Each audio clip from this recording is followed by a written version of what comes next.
Zelo sem žalostna, ker še vedno nisem doma.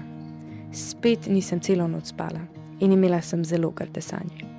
Danes večer zelo dolgo nisem mogla zaspati. Mamici sem skozi govorila, da nočem nazaj v dom. Ona me je mirila in me scartala, dokler nisem zaspala. Res si želim iti iz tega zapora. Moja rojstnodnevna želja je, da grem domov. Zavedno. To je moja največja želja. Nič drugega si ne želim. Res si želim iti domov. K mami. Res pogrešam svoje prijateljice. Pogrešam sprehode, kopanje v naravnih toplicah. In najbolj od tega pogrešam biti svobodna. To so bolečine, ne vem, mene kot matere po celem telesu. Za svojega otroka se bom borila do konca, dokler jo ne dobim domov. Moj otrok je tako strahovan in tako poškodovan, da še ni nikoli v življenju se kaj takega dogajalo. Normalno, da bi kot mamica naredila vse, da rešim svojega otroka, ampak če bi zbežala, bi to pol pomenilo, da grem jaz v zapor. Do mene, do danes, mene ni ena oseba od teh ljudi vprašala, če jaz kaj rabim, pa kako se počutim. Nataša, zelo sem hvaležna in današnji podcast bo rahlo drugačen. To predvsem zato, ker želimo opozoriti na določene pomanjkljivosti v postopku, ki so se zgodili pač v tvojem postopku odvzema otroka. In kljub temu, da so dejansko ti sodišče prepovedalo govoriti o imenih in o čemerkoli si se kot mama Levinja, tako kot bi vsaka mama naredila, odločila, da boš javno spregovorila in opozorila, ker se to ne dogaja samo tebi, ampak tudi drugim staršem. In prav je, da končno nekdo za napake, ki jih naredi, odgovarja. In zdaj, da bo mogoče malo bolj jasno, imaš hčerko Nežo, Ula Neža, tako. In mogoče za začetek, če mi samo poveš, kakšne so njene diagnoze? Ja, njene diagnoze so ADHD, avtizem, čustveno-vedenjske motnje in motnje pozornosti. Okej. Kako se je recimo odražal pri Neži? Ja, pri Neži, ki je to, se zelo kaže pri zelo težki regulaciji čustev, potem recimo pri neredu v sobici, potem da rabi strukturo, red, urnike, neke načrte narediti, kako bo dan potekel, tako da rabi zelo naprej določeno, kaj bomo počeli in da to tudi zapišemo na list papirja in se tega držimo. Kdaj recimo si ti opazila oziroma kdaj je dobila to diagnozo, da je avtist? Ja, to je bilo v 1. razredu osnovne šole. Predtem je bila na enem takem dogodku za otroke in so me tam opozorili, da je drugačna in da ne grem do psihologinje. In potem se je začel ta proces v ambulanti za avtizem v Ljubljani, kjer je pol te diagnoze tudi dobila. Ja, okej. Kako se pri Neži kaže avtizem? Ker zdaj jaz recimo nisem strokovnjak, ampak recimo gledam kakšne stvari, vidim, da to so otroci, ki dejansko izbruhe jeze imajo, tolčejo, preklinjajo, dejansko izgleda zelo nekontrolirano. Kako je to recimo bilo pri Neži? Ja. Pri Neži se tako kaže, da praktično ona res ne more izbruha kontrolirati, ne. Med samim izbruhom postane zelo odklonilna do mene oziroma do drugih oseb, na primer, ki so takrat zraven, ni samo pri meni, ne. Potem meče stvari, kriči, večkrat je bila tudi nasilna recimo, in to so stvari, ki so za avtiste popolnoma normalne, ker ne znajo, ne zmorejo kontrolirati svojih čustev, svojega izpada. Bi rada poudarila tu, da sem v eni strokovni literaturi prebrala, da je podobno kot sam epileptični napad, se pravi, in zato so potem recimo avtisti kaznovani, poniževani in tako naprej, nerazumljeni predvsem strani okolice, šolskega sistema, kogarkoli. In pri njih je pa podobno, kot da bi, oziroma enako, kot da bi epileptični napad doživljali, pa bi jih pol za to kaznovali ali pa se jih pač ne razume, no. Tako da to se je kazalo pri Neži najbolj, bom rekla, no.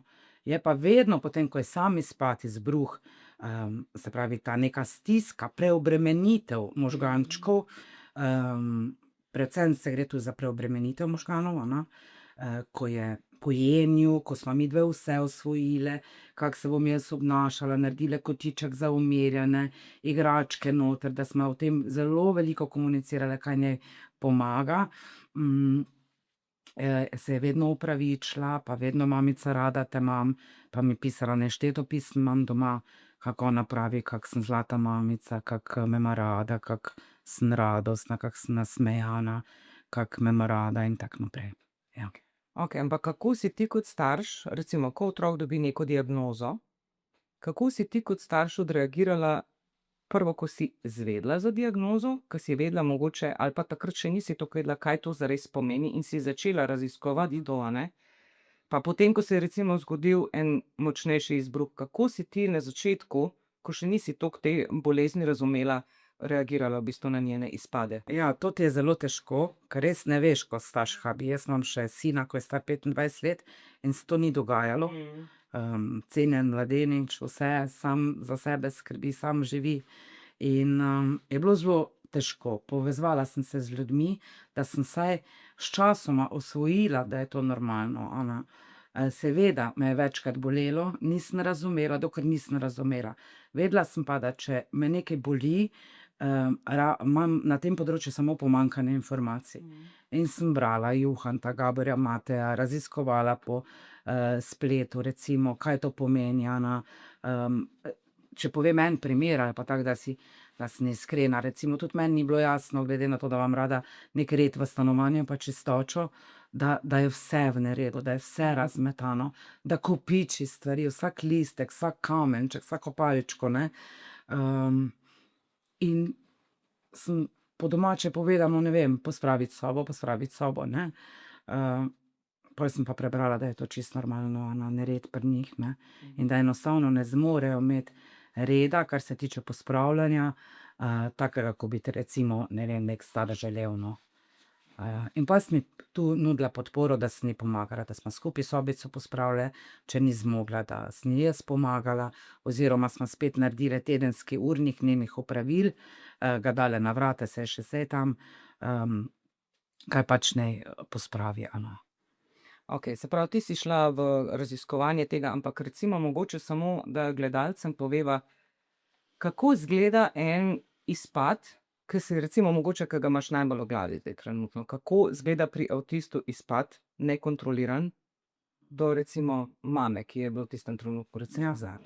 Se pravi, nikoli ne veš, kdaj bo, ne moreš ga naprej predvideti, ne glede na to, da jaz vodim dnevnik, se pravi, ona ne ve za ta dnevnik, ker to bi spet bil izpad, ne.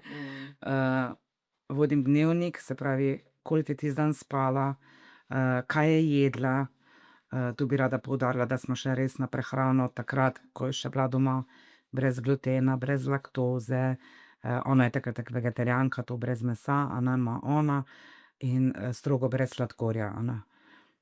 Jaz sem rekla, bom še ta segment poskusila, če bo kaj pomagalo, ne.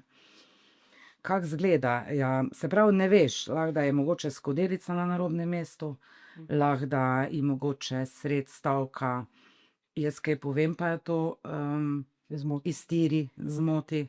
Se pravi, sam izpad ni zaradi trenutne situacije, ampak rabiš iti raziskovati, kaj se je prej dogajalo, da je prišlo zdaj do izpada.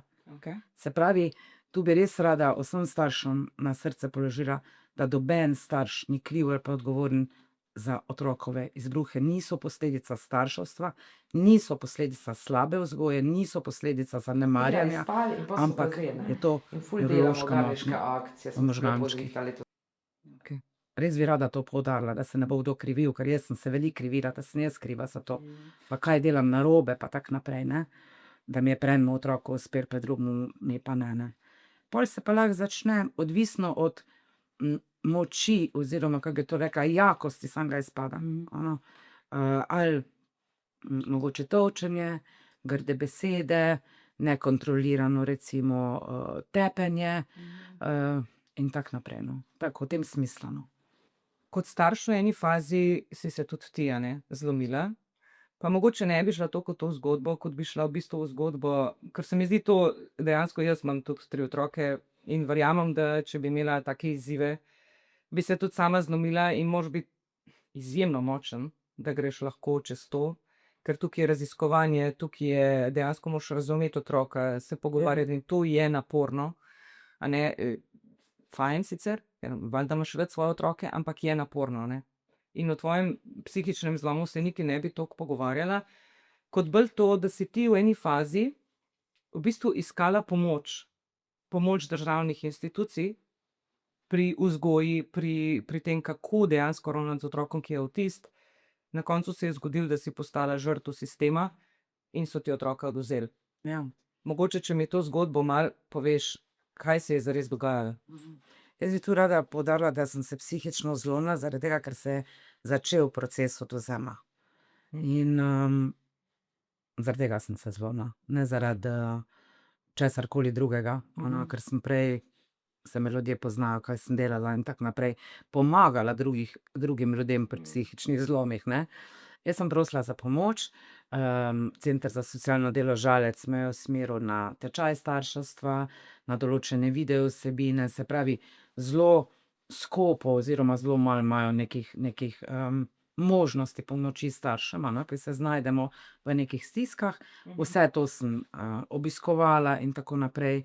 Bili so seznanjeni, kaj se dogaja doma, midve z Nežo tule 100 metrov ali pa 200 od socialne živimo, poznamo se med seboj in tako naprej.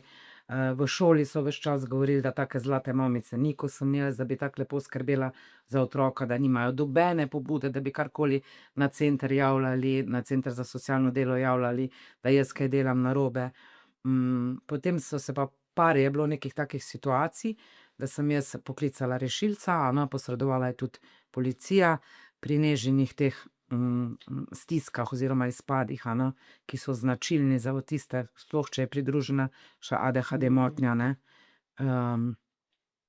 In so oni tam javljali in tako se je začel pol postopek odvzema, ja. Okej, postopek odvzema s strani koga? Strani CSD Žalec, se pravi, Anite Marovt, pomočnik direktorja je pa Robert Antloga.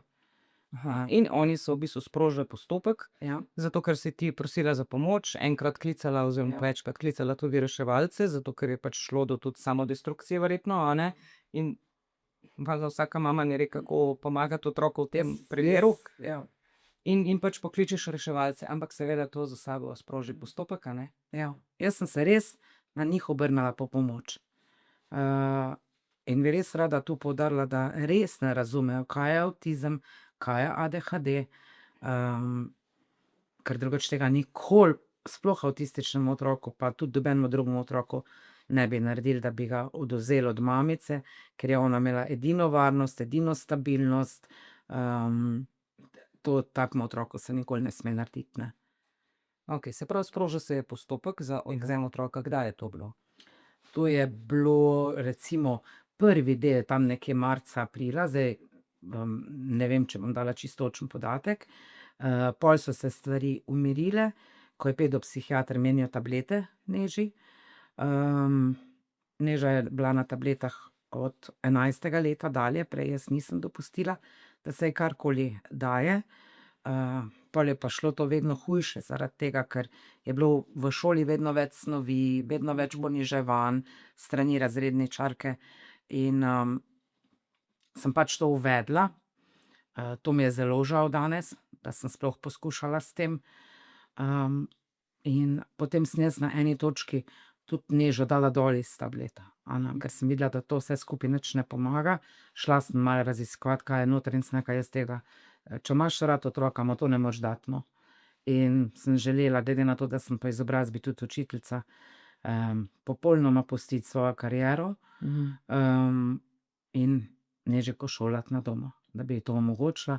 Prepisala sem jo na drugo javno šolo, to me zelo nekateri, da sem jo izpisala iz šole.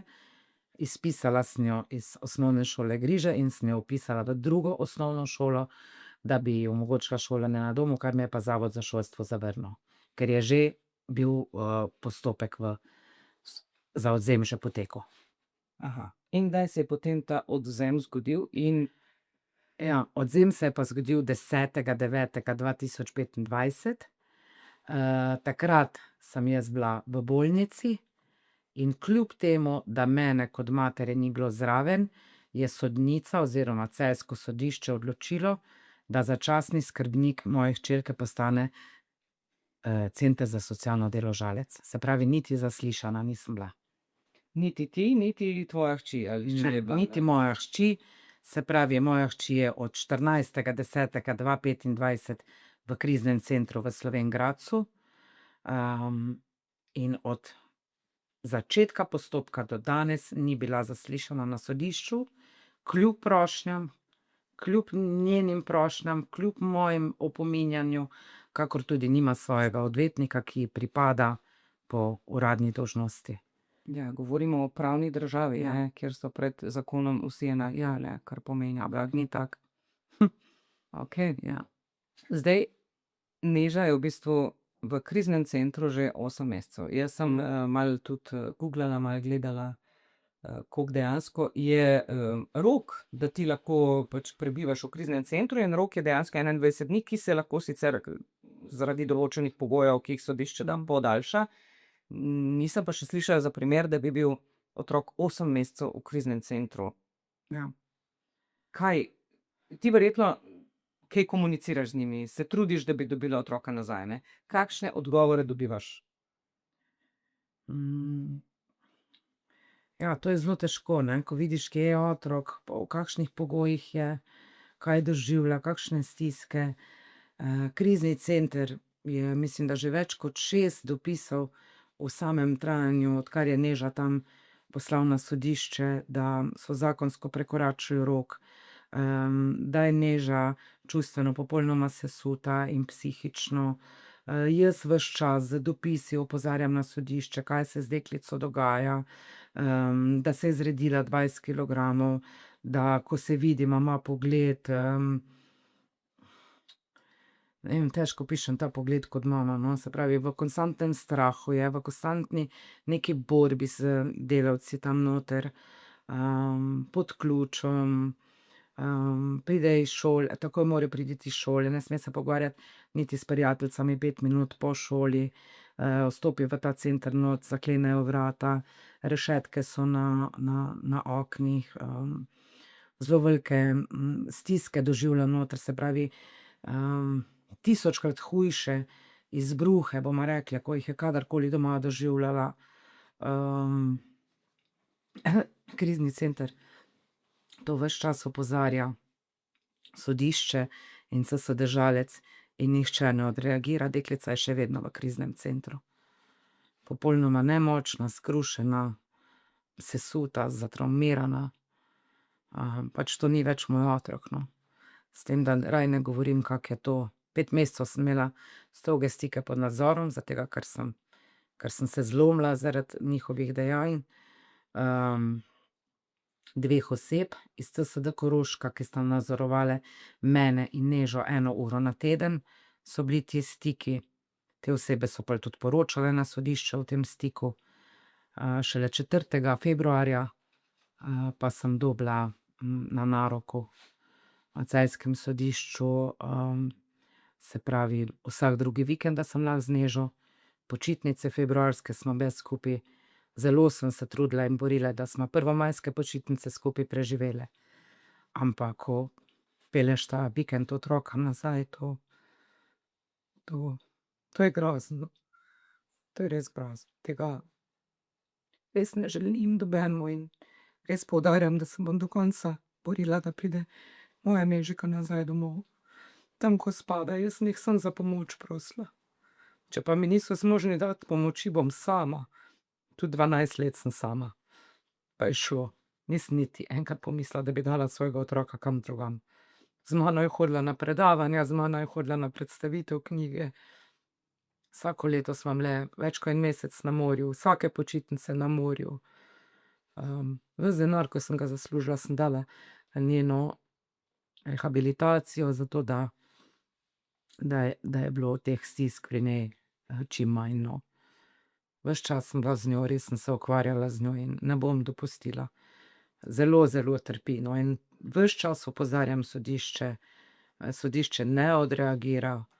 Na niti en moj dopis v 7 mesecih nisem dobila enega odgovora od sodišča. Se pravi, ti pišeš v prazno.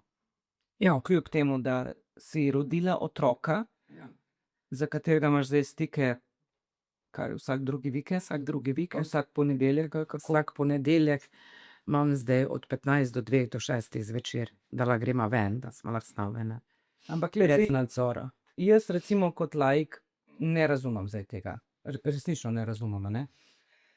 Ti si v bistvu mama temu otroku. Ok, nekdo je dobil skrbništvo nad njim in to je CSD žalec, ki tudi prejema neko pomoč verjetno za tega otroka, a ne, tako kot so neki rejniki, si to predstavljam, dobiš neko pomoč, podporo za to, da ti za tega otroka skrbiš. Potem za tega otroka sicer ne skrbijo, a ne, tako kot bi mogli, glede na to, da ima avtizem. Ampak kje je zdaj, mislim, saj sploh ne vem, kako naj to vprašam, ampak kaj je zdaj bolj za otroka, da je s centrom za socialno delo ali da je z mamo doma? Mislim, zakaj dejansko se ta postopek toliko časa vleče in ti otroka ne dajo nazaj? No, to tudi najboljšim odvetnikom v Sloveniji ni jasno, zakaj se vleče, se pravi, nekaj gre zelo, zelo hudo narobe, to bi že zdavnaj moglo biti odločeno, ker če CSD in sodišče pravi, da delajo v korist otroka, sigurno ta ukrep, da je moja hčerka tam noter, ni v korist otroka. Se pravi, CSD žalec kot začasni skrbnik moje hčerke je v 8 mesecih mojo hčerko v kriznem centru obiskal samo 3-krat po nežnih besedah. Se pravi, kolikor jaz vem, mogoče maksimalno 4-krat. Šola je opozorila CSD žalec, da ima deklica strgane teniske. Krizni center je mene opozarjal, rabi barvice, rabi flomastre in tako naprej. Ko sem bila pri njej, sem videla, da nima mila, da nima kremic, da nima zobne paste, sem vse to priskrbela. Vsak teden ji nesem domač kruh in domače namaze, se pravi, to je bila ona navajena doma, da smo imeli vse domače in tako naprej. Tam noter dobiva juhe iz vrečke, toast in tako naprej. Jaz mislim, da v tem kriznem centru ni ene strokovno usposobljene osebe, ki bi znala z avtistom oziroma z deklico, ki ima ADHD, čustveno-vedenjske motnje in motnje pozornosti, sploh delati. Krizni center opozarja v svojih strokovnih ocenah sodišče, da se deklica rabi vrniti domov, da je to za njo najboljše. Da začasni skrbnik, celo poudarja, da začasni skrbnik CSD žalec ne pozna njenih psihofizičnih potreb, da ničesar ne pozna, se pravi, da so bili premalokrat z njo, CSD žalec to zavrača, te očitke kriznega centra, češ da so dosti sodelovali in tako naprej. Pošljem vprašanja na CSD žalec, glede na to, da ima deklica skoraj same negativne ocene, bi rada poudarila še, imam tudi dokazne listine za to. Lansko leto je deklica z 5-kami, 4-kami in 3-kami zdelala 5. razred. Zdaj so pa negativna ocena pri negativni, postala je odklonilna, nič ne želi delati za šolo, ker želi domov. Po mojih informacijah začasni skrbniki, rejniki dobijo 1500 do 2000 evrov na mesec za otroka. Jaz sem Neži potem priskrbela vsa oblačila in tako naprej. CSD je meni ta denar vrnil s predložitvijo računa. Vprašala sem jih, od kod ta denar pride. Rekli so, da iz skrbniškega, skrbstvenega računa, kjer je Nežin otroški dodatek. Poslala sem na ministrstva, ne vem kam se pravi vprašanje, kam gre denar, ko ga oni za Nežo dobijo. Do danes tega odgovora nisem dobila. Govorimo pa od 1500 do 2000 evrov na mesec. Denar za njena oblačila pa črpajo iz njenega otroškega dodatka. Tako da je zdaj sama kupuje, sploh več ne predložim tistih računov, ker... Ampak kaj je njihov glavni argument, da tebi otroka ne vrnejo nazaj? Njihov glavni argument je, to lahko tudi dokažem z dopisom ali pa z večjimi, se pravi, da deklica naj ne bi doma imela strukture, reda in postavljenih mej. Zdaj pa to 7-8 mesecev, predvsem Mislim, je kdo prišel preveriti k tebi Ne. domov, Ne. ko sta Nikoli, videli skupaj in nikoli. ker ponavadi Nikoli ni nobena oseba iz CSD Žalec stala pri nama doma. Nikoli. Nikoli. Da bi lahko oni to vedeli, da ni res. Nikoli ni bila niti zaslišana v tem postopku, da bi se lahko zvedeli, je to res ali ni res. Ti avtistu ne moreš mejo postaviti na tak način, ko oni zahtevajo od mene. Če pa Neža ne bi imela doma reda in strukture, se pravi ob 8 zvečer spanje, ker če je bilo 10 minut čez 8, je to ne stisko povzročilo. Se pravi, strogo sem se jaz rabila držati tega reda in strukture, da je bilo čim manj teh stisk pri njej, ne.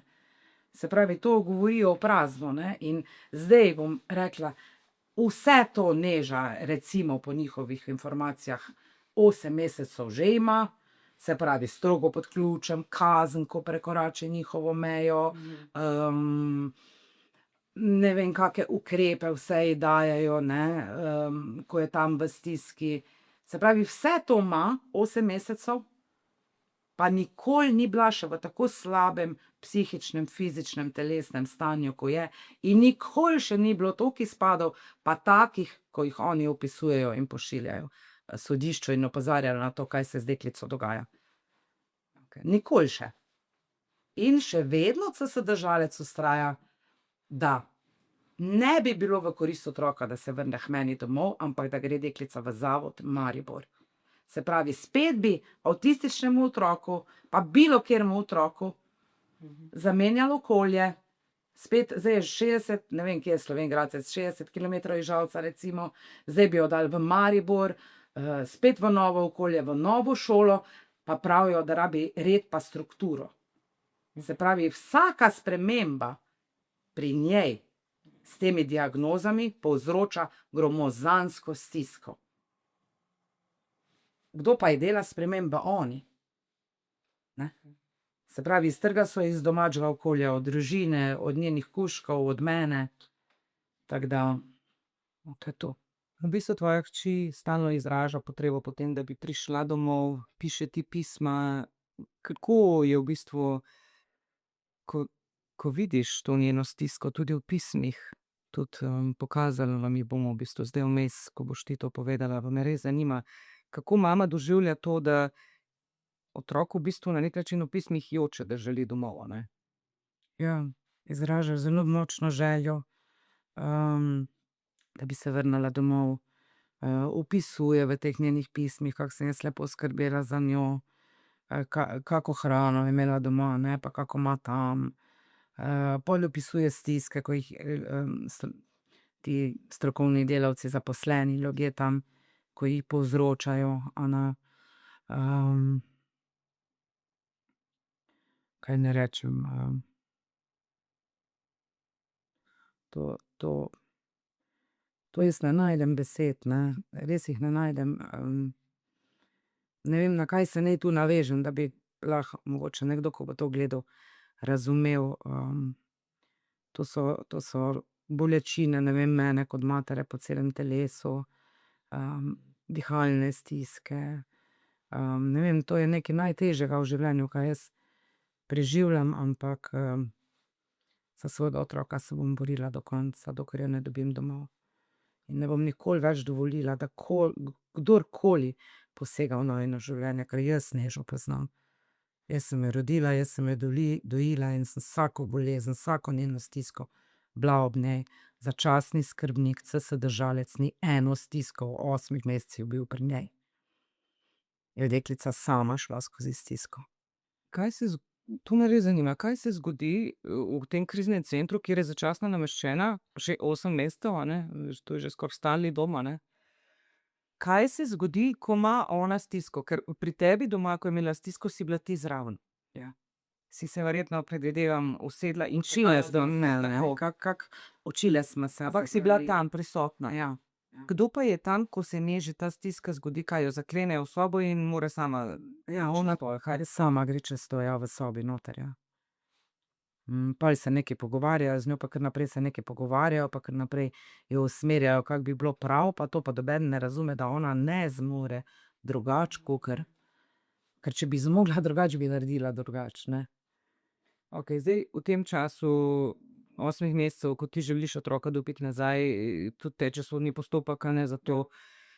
Kakšne vse kršitve se v bistvu dogajajo vama z Nežo, ki sta zares prosili za pomoč, Ja. postali pa žrtvi sistema? Zdaj, teh kršitev je kar nekaj, tako da jaz upam, da se bom vsaj nekaj jih spomnila, ključnih, se pravi, nekaj smo že povedali.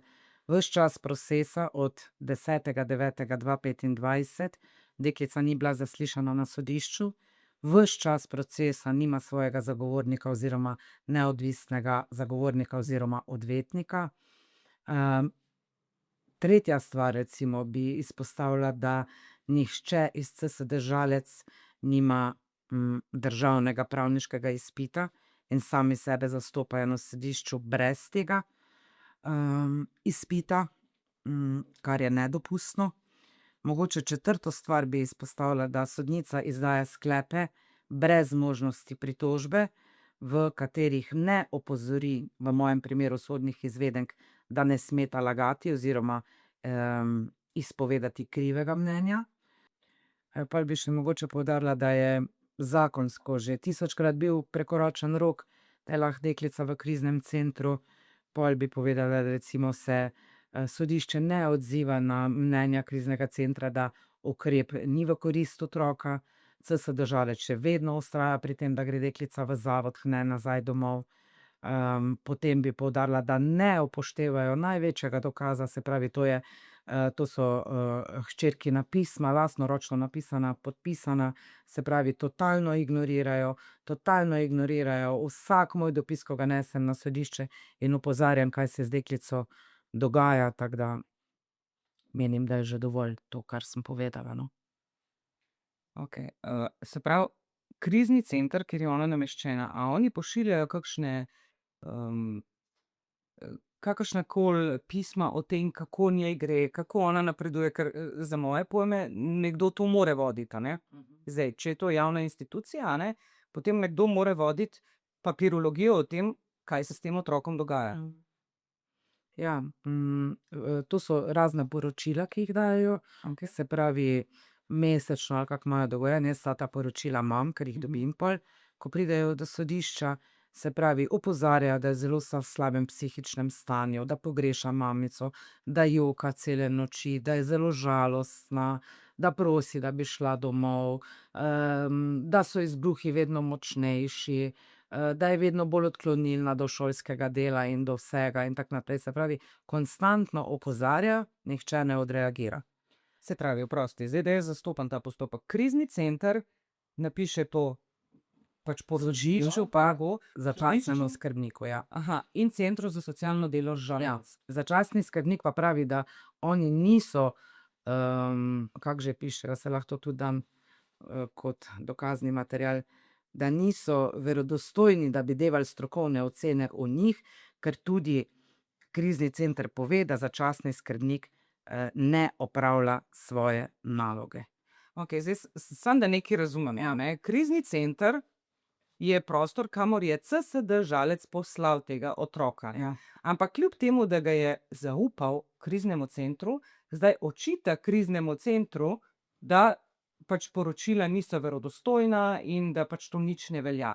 Ja, da Kako lahko nekdo, ki je pristojen za tega otroka zdaj, kot njegov skrbnik, da v neko institucijo otroka in tej instituciji ne verjame? Ja. Pa si celo zatiska oči, da je z deklico zelo hudo, ne? In se zgovarja ves čas na sodišče, da sodišče rabi ukrepati, ne oni. Ampak sodišče ni tam. Sodišče ne živi z deklico. Sodišče ni začasni skrbnik. Tako, Center za socialno delo, ja, ne? In ona ni v Centru za socialno delo Žalec, tam v Ali ni spet doma, ampak je v kriznem centru, kamor jo je poslal CSD Žalec. kot začasni skrbnik. Okej. In ne odreagirajo na nič. Nič, niti na opozorila kriznega centra. Da rabi deklica ali domov ali v drugo institucijo oziroma zadnji dopis, pa je posebej poudarjeno, da se deklica rabi vrniti domov. Moja hčerka je zlomljena. Popolnoma zlomljena in skrušena.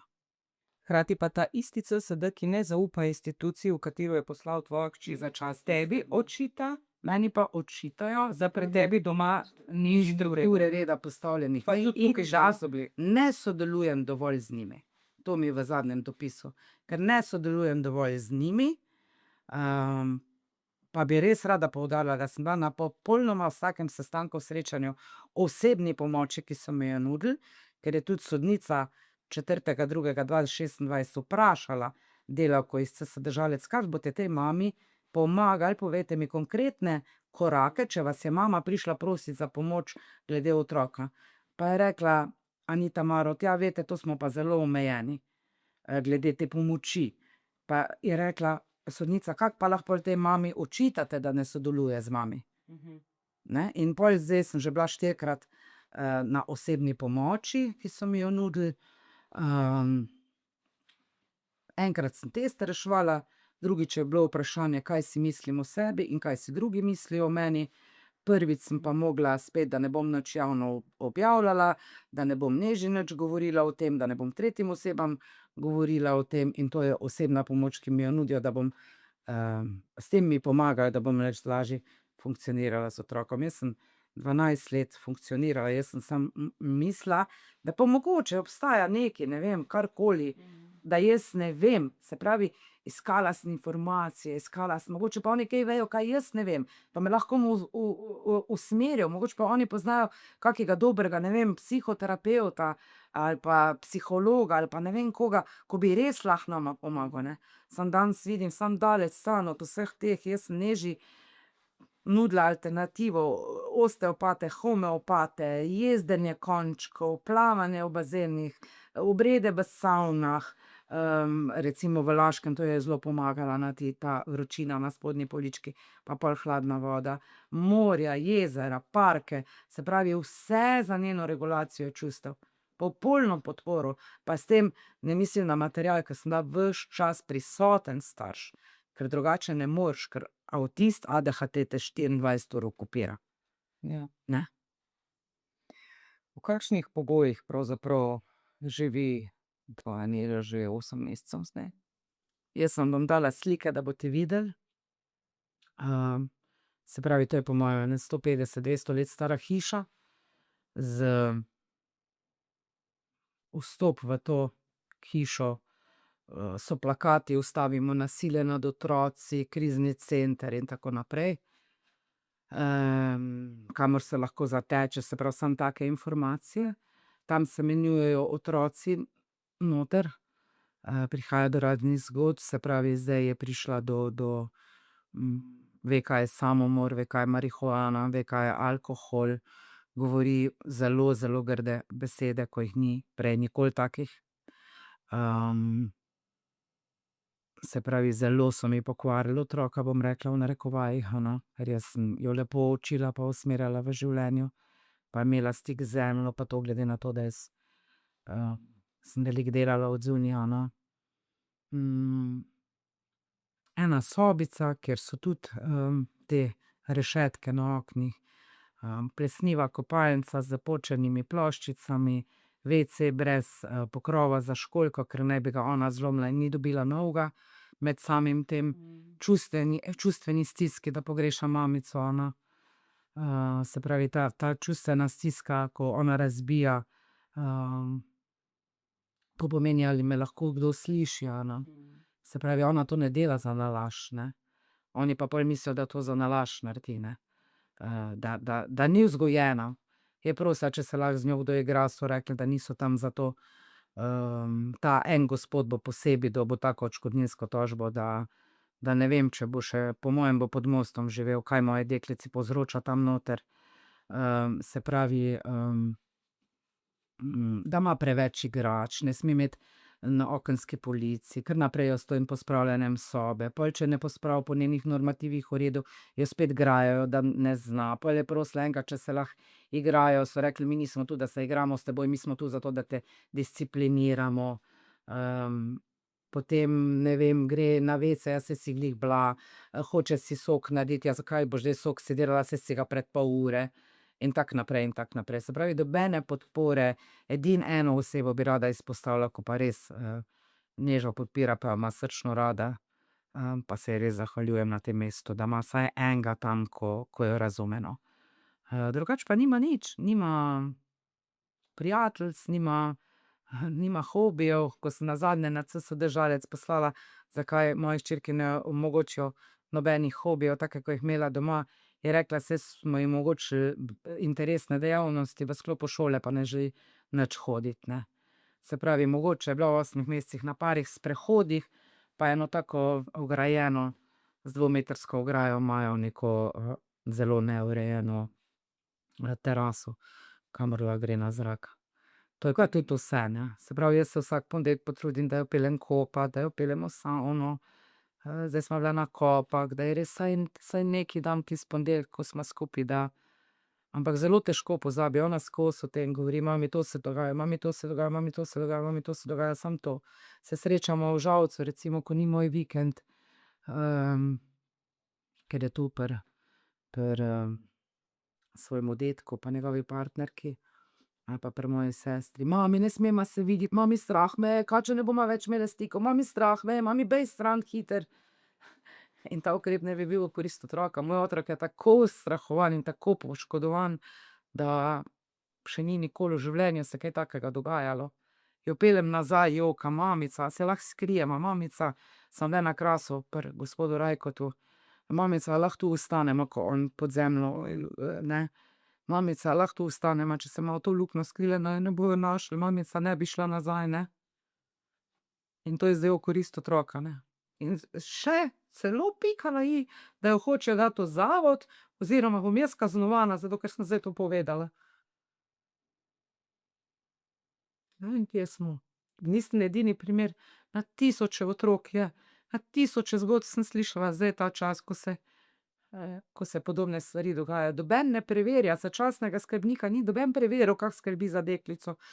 Poslala sem jim nič koliko dopisov, da mi ne odgovorijo, kaj vse so naredili, da bi bilo Neži boljše v šoli, da ne bi bilo negativnih ocen. Doma je imela inštrukcije, sem plačevala, moj sin se je učil z njo, cele dneve smo delali za šolo, da je bil tak uspeh, ko je bil. Ven smo hodili v hribe, v naravo, da smo naloge delali, ker tu doma je stisko povzročali, ne. Je bila prevelika preobremenitev, ne. Nataša, to, kar mi opisuješ in razlagaš, sama imam 3 otroke. In da bi se meni to dogajalo, jaz bi po moje v nedeljo, ko bi mogla otroka vrniti v krizni center, pobrala in izginila.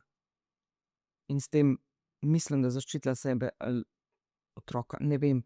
A si razmišljala tudi o tem? Saj vem, da je mogoče malo čudno vprašanje, ampak a veš, včasih, ko se znajdeš v neki stiski, ko ne veš več, kaj naprej, ko dejansko biješ bitke z mlini na veter, ko vidiš, da država svojo neko linijo ima, ti dejansko želiš tega otroka nazaj dobiti, otrok želi priti nazaj, ampak tukaj sodišče in center za socialno delo pač delata po svoje. A si razmišljala tudi o tej zadevi? Ne, da te napeljujem, ampak verjetno se ti marsikaj po glavi. Ja, normalno, da bi kot mamica naredila vse, da rešim svojega otroka, ampak če bi zbežala, bi to pol pomenilo, da grem jaz v zapor. In zato to ne naredim. Ja. Tako da. Oziroma, ne vem, na psihiatrijo ali pa kamorkoli. Se pravi, ne bi prišla do Nežike več, če bi to naredila, no. Ne glede na to, kam bi izginila. Zdaj pa bežati, no, pač jaz sem tu, da svojega otroka ne dobim nazaj, potem pa da bojo čisto vsi odgovarjali, kar so nama naredili. In zato rabim zdržati in zato zdržim, drugače pa med samim od 10. 9. leta 2025 do mene, do danes, ne vem, katerega smo 26. maja, katerega 26, mene ni ena oseba od teh ljudi vprašala, če jaz kaj rabim, pa kako se počutim. Pa sem čez noč ostala brez svojega posla, brez denarja, brez otroka, brez vsega. Enega vprašanja iz njihove strani nisem dobila, kako se počutim ali pa če kaj rabim. Tako da, oziroma pol so mi to osebno pomoč nudili, ko so rekli, da naj sodelujem, pa tako niso vedeli, kaj mi sploh naj ponudijo, tako da sem jim jaz govorila pol, kaj jaz delam, pa na kak način delam, da si pomagam, ne. Tako da. Okej, zdaj za vsak sodni postopek mora biti neko izvedeniško mnenje, a ne? Ja. Kaj je bilo pri tebi izvedeniško mnenje? Pri meni ga še ni. Sodnica je z zadnjim sklepom, točno s tem sklepom, na katerem ni možnost pritožbe, meni dodelila sodno izvedenko klinično psihologinjo, da bo odgovarjala na vprašanja o mojem psihičnem in fizičnem stanju oziroma duševnem, kar sploh ne bi smela, ker klinični psiholog diplomira na Filozofski fakulteti. Mogla bi dodeliti psihiatra, če že, ker samo ta je merodajen, da podaja mnenje o psihičnem stanju oziroma fizičnem ali telesnem ali kakršnemkoli, ne pa klinični psiholog. Neži je dodelila otroško psihologinjo. Na sklep ni bilo možnost pritožbe, ampak smo vseeno dali noter, a ne. Kakor tudi, da ti dve sodni izvedenki imata čas celo do 31. decembra leta 2026, da izpovesta svoje mnenje. Se pravi, je jasno s tem pokazala, da ne misli deklice vrniti domov oziroma da naj še naprej tam trpi, ne. Kjer pač je. V bistvu 1 leto in 3 mesece kasneje, potem ko so jo dali v krizni center, bi sodnica dala v bistvu izvedeniško mnenje. Ja, do konca leta, da zdaj jih je pozvala s sklepom, se pravi, jih je določila, in zdaj imata ti dve sodni izvedenki čas do konec leta 2026, 31. decembra, da podata svoje mnenje. Jaz pa brez tega mnenja ne morem dobiti deklice sploh nazaj. Ker v naši državi je pedopsihiater, psiholog, sodni izvedenec, to so, bom rekla, je spet denar odzadaj, ker eno tako mnenje stane od 1000 do 2000 evrov, sigurno, da ga naredi. Pa še enkrat poudarjam, da v sklepu ni opozorila teh dveh sodnih izvedenk, da ne smeta lagati ali pa krivo pisati ali govoriti o čemerkoli. Je pa ogromno primerov, ko zdaj se s tem srečujem, tudi nihče ne preveri, ali pa da bi se lahko sam poiskal kakšno drugo mnenje izvedeniško, ga sam plačal ali pa kakorkoli. In od ene izvedenke je pol vse odvisno, ali boš ti dobil otroka ali ga pa ne boš. S tem, da nisi nič narobe naredil, ne. Jaz sem vedno lepo za deklico skrbela. Okej, mogoče še, če se samo na začetek vrneva, ko sem rekla, da so ti dejansko prepovedali govoriti o tem. Imamo tudi sklep sodišča, ki govori, da ne smeš javno govoriti niti o imenih, čeprav danes sva javno govorili, ker si se, tako kot sem rekla, odločila, da temu narediš konec, ne samo za svojega otroka, ampak tudi za druge, ki se jim dogajajo enake stvari. Ali je to šolanje na domu, poznamo primere, ko so otroke vzeli, ali je to pač takšni primeri, kot so tvoji. Kaj v bistvu s to borbo želiš pokazati, povedati? Ker veš, da lahko pride do sankcij, da boš mogla plačati, ker to so tudi napisali, ne, v sklepu, da dejansko za vsako kršitev, ko boš ti spregovorila javno o tem, 300 evrov, mislim, da je napisano, da boš mogla plačati. Kaj v bistvu ti s tem bojem zdaj želiš doseči, ne? Prvo bi rekla, da to ni boj mogoče, ampak je moja ustavna pravica, da jaz povem. Se pravi, da jasno izrazim svoje mnenje, da povem resnico, da opozarjam na nepravilnosti, ki se dogajajo na sodišču, na CSD-ju, to je moja pravica. In meni te pravice nobeden ne more vzeti. In če bi ljudje opozarjali in če se bi nehali, če bi spustili ta strah, pa bi se ne bi bali, se pravi, teh nekih CSD-ja pa sodišča, bi bilo vse drugače, ker bi javno izpostavili zgodbe, a no. Tako da mogoče, če bom komu navdih za to, da tudi vas pokliče, pa ali pa koga drugega, pa da pride čim več takih zgodb v javnost, zaradi tega, ker otroci res trpijo. In jaz vedno sem rekla, Tudi v mojo knjigo, ko sem jo napisala, je posvetila mojemu sinu pa moji hčerki. Najraje na celem svetu imam jaz otroke in za otroke bom naredila vse, za svoje sploh posebej, pa za vse druge, ko so tu odzadaj. Pa ko vem, zdaj, ko sem v tem primeru že tako dolgo, koliko trpijo, pa da se praktično vse skupaj suče samo zaradi denarja, pa koliko nepravilnosti je tu odzadaj, in bom na to opozarjala. Ker je to moja dolžnost, da opozarjam in javno povem, dolžnost in pravica. In pravica. Hvala ti, Nataša. Hvala, Ana. Iz srca. Ana.